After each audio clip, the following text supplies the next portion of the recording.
हरे कृष्णा। बहुत सुंदर क्वेश्चन करा आपने। बहुत अच्छा लगा। और बहुत अच्छा लगा कि ये जान के कि आपने एग्जैक्टली जो आपने समझा वही आपने पूछ लिया। पता है, हम जो समझ रहे हैं और जिससे हम कुछ समझ रहे हैं, अगर जो जैसे आप सुन रहे हो, आपने ये क्वेश्चन करा, आप कुछ भी सुनते हो ना, और जिससे सुन रहे हो आपको क्वेश्चन पुट करना ज़रूर चाहिए। उससे ये पता चल जाता है कि आप क्या समझ रहे हो, और उससे बोलने वाला जो है अपनी ज़िम्मेदारी समझता है कि मैं अपनी बात को नहीं पहुंचा पाया। तो दोनों को समझना ज़रूरी है। बोलने वाले को ये समझना ज़रूरी है कि मेरी बात पहुंची, और सुनने वाले को ये समझना ज़रूरी कि मैंने बात सही से समझे। तो आपने जो क्वेश्चन पूछा कि मेरे परिवार में 99% लोग स्वार्थी हैं तो मैं छोड़ दूँ। देखो, ये स्वार्थ टॉपिक मैंने जो डिस्कस किया है वो इसलिए डिस्कस किया है कि हम लोग ना हमेशा दूसरों में स्वार्थ ढूंढते हैं, दूसरों को स्वार्थी देखते हैं। तो ये स्वार्थ का मतलब जब मैंने समझाया, जब मैंने दिखाया कि कितने लोग किस तरह से स्वार्थी होते हैं, बहुत डीप स्वार्थी होते हैं। बट हर कोई स्वार्थी होता है, ये समझना ज़रूरी है। समझना ये ज़रूरी है कि हम खुद भी बहुत स्वार्थी हैं। देखो, स्वार्थ नहीं होता तो दुनिया नहीं चलती। ठीक है, जैसे शुरुआत करी जाए, जैसे एक लड़का एक लड़की से प्यार करता है। ठीक है, तो जब वो उसे प्यार करने लगता है तो उसके अंदर एक स्वार्थ उत्पन्न होता है कि ये लड़की मेरी हो जाए। ठीक है, उस स्वार्थ को पूरा करने के लिए वो उसे शादी करता है। ठीक है, फिर वो अपने स्वार्थ है, मतलब कि हम माँ बाप बने, ठीक है, हम मतलब जीवन भोगे, तो परिवार का सुख भोगे, ऐसा स्वार्थ होता है। तो हम आगे परिवार बढ़ाते हैं, बच्चे होते हैं। ठीक है, फिर उन बच्चों को भी हम कुछ बनाएंगे, उसमें भी एक स्वार्थ छुपा होता है कि हम अपने लिए ही बच्चों को बनाते हैं, या फिर लोगों को दिखाने के लिए देखो हमारे बच्चे ऐसा पढ़ते हैं, हमारे बच्चों के लिए ये करते हैं वो करते हैं। मतलब हर तरीके से देखा जाए तो हर जगह स्वार्थ है। बट अब इस बात को ये समझो कि अगर ये स्वार्थ ही ना होता तो दुनिया चलती क्या, तो ये संबंध बढ़ते क्या। अगर सब निस्वार्थ हो जाए, हाँ, तो क्या ये संबंध रहेंगे, ये दुनिया रहेगी? कुछ भी नहीं होगा। एक परिवार नहीं बनेगा, परिवार में लोग एक साथ नहीं रहेंगे, कोई भी इच्छा नहीं करेगा कि आगे जीवन में हम बढ़े। ये स्वार्थ होता है तभी हम हर काम कर रहे हैं। पेट में भूख होती है तभी हम रोटी बनाते हैं। पेट में भूख पूरी करने के लिए रोटी कहाँ से लाए, इसके लिए हम कमाते हैं। हमारे शरीर का एक एक अंग स्वार्थ में है, हम खुद स्वार्थ में हैं, हर संबंध स्वार्थ में है। तो कौन स्वार्थी नहीं है? जिनको आप स्वार्थी कह रहे हो, पहले आप भी तो देखो कि आप भी तो स्वार्थी हो। वो लोग आपको सेल्फिश क्यों दिख रहे हैं? क्योंकि वो आपको सेटिस्फाई नहीं कर पा रहे। आप जो उनसे चाहते हो वो आपको नहीं मिल रहा, इसलिए आप उनको नेगेटिव देख रहे हो। तो ये स्वार्थ टॉपिक मैंने इससे डिस्कस करा कि अगर हम जीवन में इन चीज़ों को समझ जाएं, स्वार्थ क्या होता है, तो पता है आपको 80% हमारी शिकायतें ख़त्म हो जाएंगी। हम अपनी आधी से ज़्यादा लाइफ ख़राब कर चुके हैं शिकायतों में, और आधी से ज़्यादा लाइफ उन शिकायतों को करेक्ट करना, वो शिकायतें आगे फ्यूचर में ना हो उसको एडजस्ट करने की कोशिश करने के चक्कर में फ्यूचर लाइफ ही बर्बाद करने वाले हैं। तो ये शिकायतों के कारण अगर ख़त्म हो जाएं, उनको ख़त्म तो नहीं होंगे, उनको समझ जाएं, तो हमारा जीवन सुंदर बन सकता है, हम बहुत रिलैक्स माइंड से जी सकते हैं। तो स्वार्थ का मतलब प्लीज़ समझो। आप प्लीज़ एक बार, मुझे पता है आपको लगेगा क्यों सुनूं मैं बार बार, पर एक बार मेरी बात को ध्यान से समझना। नहीं समझ आई, फिर से रिवाइंड करके फिर से समझना, पर एक बार प्लीज़ आप समझो जो मैंने बोला। मैंने ये बोला कि स्वार्थ वाली बात, छोड़ने वाली बात, कि हम ऑप्शन लेते हैं। मैंने आपको जो एग्जांपल दिया था कि हम ऑप्शन दे, अपने आप को ऑप्शन देते हैं कि अगर कोई हमें स्वार्थी मिल जाता है व्यक्ति, कभी कभी रिश्तों में, जैसे माँ बाप, जैसे कोई पत्नी, जैसे पति, जैसे बच्चे, ठीक है, या फ्रेंड, कोई भी हमें स्वार्थी दिख जाता है तो हम सीधा ये ऑप्शन चुनते हैं कि क्या बोलते हैं, ये मेरी स्वार्थी है तो मैं इसे छोड़ दूँ। तो ये रॉन्ग ऑप्शन है, टोटली रॉन्ग ऑप्शन है। आई एम सॉरी, मैं एक बहुत अजीब सा एग्जांपल दे रही हूँ। अगर आप कहीं पे जॉब करते हो, मतलब आप, मतलब कहीं बॉस हो, ठीक है, या आपके घर में कोई मेड आती है, और उसका अच्छा खासा काम चल रहा है, ठीक है, अच्छा खासा वो काम कर रही है, फिर भी आपकी कुछ कमियां, उसमें आपको उसमें कमियां दिखती हैं, तो आप उसको कहते हो हम चेंज कर दें। पर आप चेंज करने से पहले आप ये सोचते हो यार इसको निकालूंगा, फिर से दूसरे बंदे को सिखाएंगे, हम समझाएंगे, और क्या गारंटी है कि वो भी अच्छा होगा, जो नेक्स्ट आएगा कि चोर ना आ जाए, कि मेरे घर में कोई चोरी ना कर जाए, या कोई एम्प्लॉय कहीं मुझे धोखा ना दे जाए। तो ऐसे थॉट सोच के हम उसको कहते हैं अरे जैसा चल रहा है चलने दो, इसी के साथ एडजस्ट करो। तो ये जब हम इस ऐसी मतलब प्रैक्टिकल सिचुएशन में होते हैं तब हम ये ऑप्शन नहीं लेते हैं, ना हमने मेड बदली ना एम्प्लॉय बना, हम एडजस्ट करते हैं। क्यों? क्योंकि उसमें हमारी मेहनत लग जाएगी, एडजस्ट करते हैं। तो वैसे ही जीवन में क्या हमारे हमारी मेहनत नहीं लगेगी अगर हम रिश्तों को रिप्लेस करने लग जाएं? आप ये सोचो, आप अगर भगवान के मार्ग पे जाने वाले हो, मैं आपको जिस मार्ग पे, जिस ट्रेन पे बिठाने की कोशिश कर रही हूँ वो लव की ट्रेन है, वो भगवान से प्यार करने की ट्रेन है। उसमें आपको सबसे प्यार करना सीखना होगा, नहीं तो आप इस ट्रेन पे चढ़ भी गए, इस भक्ति के मार्ग पे आ भी गए, तो भी आपको सेटिस्फेक्शन नहीं मिल सकते। जब आप कभी कुछ भगवान के बारे में सुनोगे, जब प्रेम की बात सुनोगे, तब आपके माइंड में कैसे ऑप्शन, कैसी बातें आएंगी पता है? ओह मैंने तो ये किया, मैंने तो वो करा, उस टाइम पे मैंने ये नहीं किया। ये आगे जाके आपको ना पछतावे होंगे कि मैंने अपने जीवन में क्या क्या फैसले कर लिए, कितने रॉन्ग फैसले कर लिए। आज आप किस सिचुएशन में हो, आप जिस सिचुएशन में हो उसमें आप परेशान हो, और जब कोई परेशान होता है वो सही फैसले नहीं ले सकता। कुछ चीज़ों को छोड़ देना चाहिए। मैं 2 एग्ज़ाम्पल बताती हूँ, ठीक है, संतों के। प्रभुपाद जी, ठीक है, जो हमारे इस्कॉन के आचार्य हैं, उन्होंने, प्रभुपाद जी ने एक एग्ज़ाम्पल दिया है कि जैसे आप, अगर एक नदी है, ठीक है, आप एक नदी में पत्थर फेंकते हो, ठीक है, पत्थर फेंकते हो तो देखिए आपने उसमें गोले गोले ऐसे पानी के एक भंवरे से बन जाते हैं, गोले गोले गोले गोले। क्या आप कोई भी बड़ी से बड़ी साइंस टेक्नोलॉजी भी ले आओ, उस जो वो बना, वो जो हलचल मची उस पानी में, वो गोल गोल गोल गोल हुआ, क्या उसे आप रोक सकते हो? आप कुछ भी करके उसे रोक नहीं सकते। आपके पास सिर्फ एक ऑप्शन है कि आप साइड में एकदम शांत होके बिना पानी को छेड़े खड़े हो जाओ और वेट करो। थोड़ी देर में वो पानी खुद ही अपनी पोजीशन में आ जाएगा, स्थिर हो जाएगा, वो हलचल स्थिर हो जाएगी। तो वैसे ही हमारे जीवन में कई बार बहुत हलचलें मच जाती है, आप उसको नहीं रोक सकते। आपकी लाइफ में जो हो रहा है आप उससे नहीं चेंज कर सकते। बेटर ये है चुपचाप खड़े हो जाओ, जस्ट सी, कुछ भी नहीं रुकता, नदी भी आगे बह जाती है, सब कुछ, मौसम बदल रहे हैं, हवाएं चल रही हैं। हर टाइम हम एक ही हवा फील नहीं करते, हर बार हमें एक नई हवा छूती है, हर बार हमारे घर में एक नया पानी आता है, हर बार हमारे पास, हर दिन अलग होते हैं, तारीखें बदलती हैं, हर दिन, हर दिन मौसम बदलता है, ठीक है, गर्मी कम कम कम कम, बारिश कम कम कम कम, सर्दी कम कम कम, हर दिन बदले जा रहा है। तो हर चीज़ बदल रही है, तो आपकी ज़िंदगी के हालात क्यों नहीं बदलेंगे?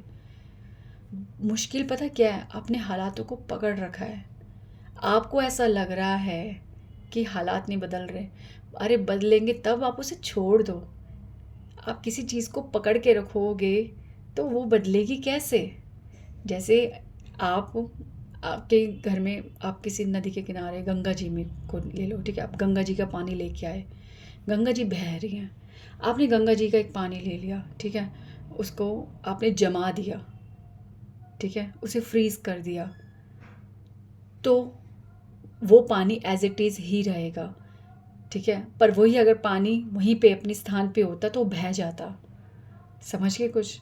तो आप बह नहीं रहे हो, आप ना हालातों को बहने दे रहे हो, ना खुद बह रहे हो, कुछ भी नहीं बदलने की कोशिश कर रहे।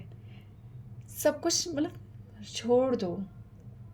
टाइम बदल रहा है, मैंने जो जो एग्जांपल बोले हर चीज़ बदल रही है, तो आपकी ज़िंदगी भी बदलेगी, आपकी सोच भी बदलेगी, आपका देखने का नज़रिया बदलेगा, आपका महसूस करने का नज़रिया भी बदलेगा, सब कुछ बदलेगा। Just wait and watch. ज़िंदगी की कुछ चीज़ें ही फैसला नहीं कर देती कि ये पक्की हैं, ये ऐसा ही है व्यक्ति, या मैं ऐसी ही हूँ। हम भी बदलेंगे, वो व्यक्ति भी बदलेगा। और नहीं बदलेगा तो आप भी कौन सा बदल रहे हो? आप ही देखो ना, आप भी कौन सा बदल रहे हो? तो कमियां अपने अंदर देखो, स्वार्थ पहले अपने अंदर देखो, अपनी प्रॉब्लम देखो पहले। दूसरों में स्वार्थ ढूंढने से पहले खुद का स्वार्थ देखो। बहुत सूक्ष्म है स्वार्थ, और हर व्यक्ति के अंदर है ये स्वार्थ। तो छोड़ना ऑप्शन नहीं है, ठीक है। छोड़ना कोई भी ऑप्शन नहीं है। आप अगर एक परिवार में रहते हो यार, आप कैसे बदलोगे उस परिवार को?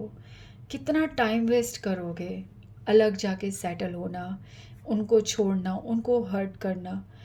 मैंने एग्जाम्पल दिया था ना, ये हमारे कर्म है, ये हमारे कर्म है, ये सामने आएंगे ही। आप उन लोगों को बदल दो तो नए लोग जो आएंगे वो आपको दुख देंगे। आपके नसीब में दुख है तो दुख ही आएगा, और आपके नसीब में सुख है ना, तो आपको दुश्मन भी सुख दे जाएगा। तो प्लीज़ समझो, समझो। कुछ समझ नहीं आ रहा ना, तो जिस सिचुएशन में हो रहो, नहीं कुछ बदल पा रहे अपने आप को, मत बदलो, जैसे हो वैसे रहो। पर एक बार हरे कृष्ण महामंत्र करो।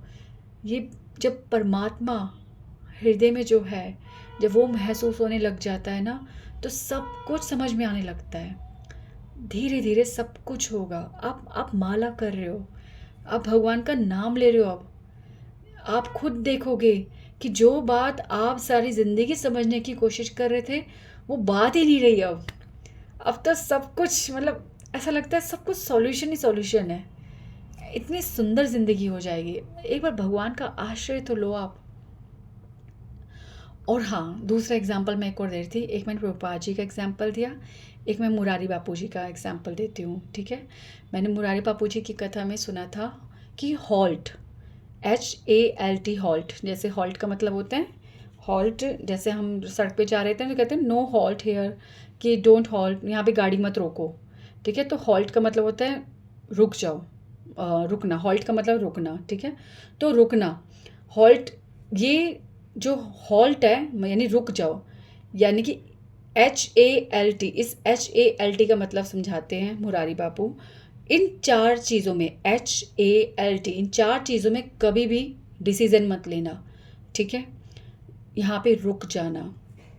पहला, जब आपको हंगर हो, ठीक है, H फॉर हंगर, यानी कि भूख। कभी भी आपको जब भूख लगी है, तब आप कभी भी कोई निर्णय पे मत आना, क्योंकि उस टाइम हमारी बुद्धि स्थिर नहीं है, हमें भूख लग रही है, हमारी इंद्रियां एक वेग में है। तो भूख लगती है, आप देखते हो आप अपने मतलब आसपास के लोगों को कितने उनके साथ एग्रेसिव हो जाते हो, आप खुद के साथ एग्रेसिव हो जाते हो। जैसे आपने गुस्से में खाना बनाना शुरू कर दिया, मेरे लिए खाने नहीं बना, ये स्वाद नहीं बना, मैं खुद बना रहा हूँ, और कट कर कर कर करके अपनी उंगली भी काट देते हो, ठीक है। कुछ ना कुछ हार्म हो जाता है आपको, ठीक है।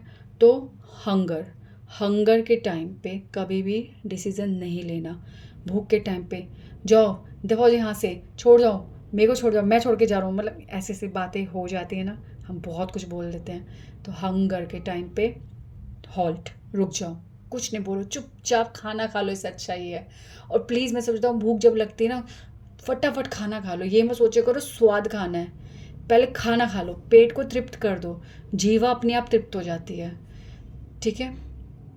ए फॉर एंगर, जब आप गुस्से में होते हो कभी भी डिसीज़न नहीं लेना, ठीक है। एंगर में कभी डिसीज़न नहीं लेते, क्योंकि गुस्से में हम कुछ भी बोल सकते हैं। जैसे हस्बैंड वाइफ लड़ते हैं, चल यहाँ से, दफ़ा हो जा यहाँ से, अपने घर जा, यहाँ मत रह, कैसे बोल देते हैं, ठीक है। या पत्नी बोल रही थी मैं तो छोड़ के जा रही हूँ, सुबह चेंज हो जाती है। तो एंगर में डिसीजन नहीं लेते, ठीक है। या आप एंगर में जॉब छोड़ देते हो, एंगर में आप ट्यूशन छोड़ देते हो, एंगर में कभी स्कूल छोड़ देते हो, एंगर में घर छोड़ के भाग जाते हो। तो एंगर में कभी डिसीजन नहीं लेना, ठीक है। हंगर एंगर 2 चीज़ हो गया। एल फॉर लोनली, जब आप अकेले होते हो, ठीक है। जब आप अकेले होते हो आपके जीवन में, आप कभी कभी बहुत परेशान हो जाते हो, ठीक है, बहुत अकेला फील करते हो। मतलब ये एक तरह का डिप्रेशन सा होता है जो थोड़ी देर के लिए आता है। अगर हम इसमें अकेलेपन में ज़्यादा रहने लग जाते हैं ना, तो हम वो बीमारी बन जाती है, ठीक है। ये अलग चीज़ टॉपिक है। बट अकेले जब होते हो, जैसे आप अकेले रह रहे हो और आप या आप अकेले हो गए हो, आपको कोई छोड़ के चला गया है, ठीक है। तो उस सिचुएशन पे कभी भी डिसीज़न नहीं लेते अकेलेपन में, ठीक है। आप ही कहते हो मैं ये नहीं करूँगा, मैं वो छोड़ दूँगा, मैं वो छोड़ दूँगा, ऐसे ऐसे करके बहुत हम अकेले अकेले में बहुत विचार कर लेते हैं। अब मैं ऐसा नहीं करूँगा, अब मैं उससे बात नहीं करूँगा। तो अकेलेपन में कभी डिसीज़न नहीं लेते, ठीक है। अकेलापन नेगेटिव अकेलापन, डिप्रेशन वाला अकेलापन, ठीक है। जब आपको कोई छोड़ जाता है वाला अकेलापन, जब आप उदासी में होते हो वाला अकेलापन, ठीक है। तो हो गया एच, हंगर, एंगर, लोनली, ठीक है। HALT। T4 क्या था? T4 क्या था? 1 मिनट, मेरे को टाइम लगेगा। HALT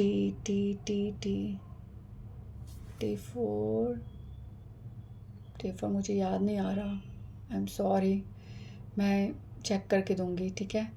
तो टी हमारा ज़रा वो रह गया, पेंडिंग। टी मैं बाद में बताती हूँ। तो ये, ठीक है, मेरा दिमाग वहाँ चल रहा है पर याद नहीं आ रहा मुझे। तो इस टाइम पे हमारे को डिसीजंस नहीं लेने चाहिए, ठीक है। तो बस आप स्वार्थ को ना, इस टॉपिक को एक बार फिर से सुनो, ठीक है। स्वार्थ का मतलब मैं आपको यह कह रही हूँ कि हमें एक्चुअली, मेरी शुरुआत से यही बात हो रही है कि हमार को ना खुद को बदलना है, ना हमें किसी और को बदलना है, ना जीवन में किसी परिस्थिति, किसी सिचुएशन को बदलना है। बदलने में टाइम वेस्ट मत करो, मत करो।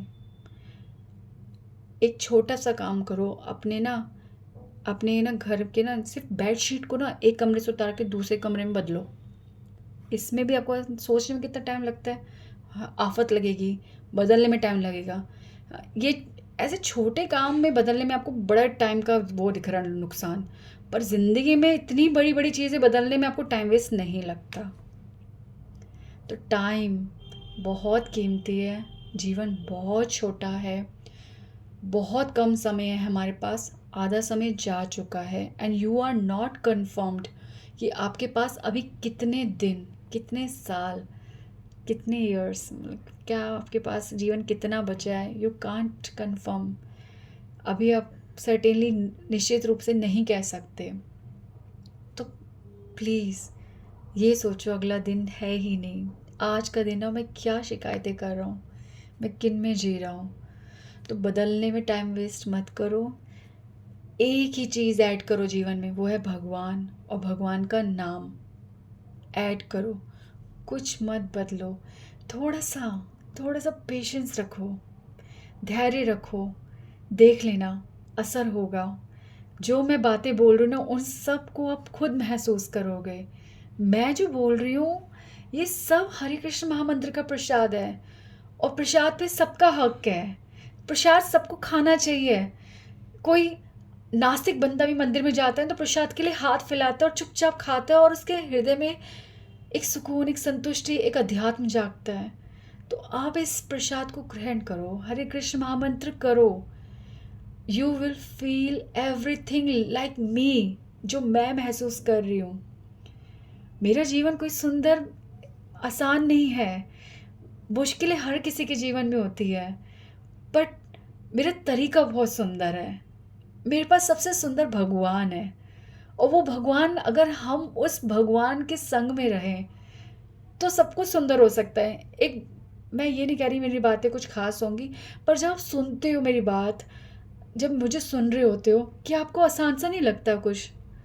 हाँ, एक इंसान जो आपकी लाइफ में, आपके कोई फ्रेंड हो सकता है, कोई टीचर हो सकता है, कोई भी पर्सन आपकी लाइफ में हो सकता है, जिसके साथ होने से आपको बहुत सुकून महसूस होता है, बहुत रिलैक्स महसूस होता है। तो एक आदमी साधारण सा, चाहे मैं हूँ, चाहे वो हो, चाहे कोई भी हो, अगर वो आपके माइंड को इतना रिलैक्स कर सकते, तो सोचो परम भगवान, अगर आप उनके संग में होगे तो आप कितना रिलैक्स होगे। समझ रहे हो? तो उस भगवान का संग करो, ठीक है? हरे कृष्ण महामंत्र करोगे ना, तो आपको भगवान हर कदम, हर जगह, हर स्थान पे, हर सिचुएशन में आपको अपने संग महसूस होंगे।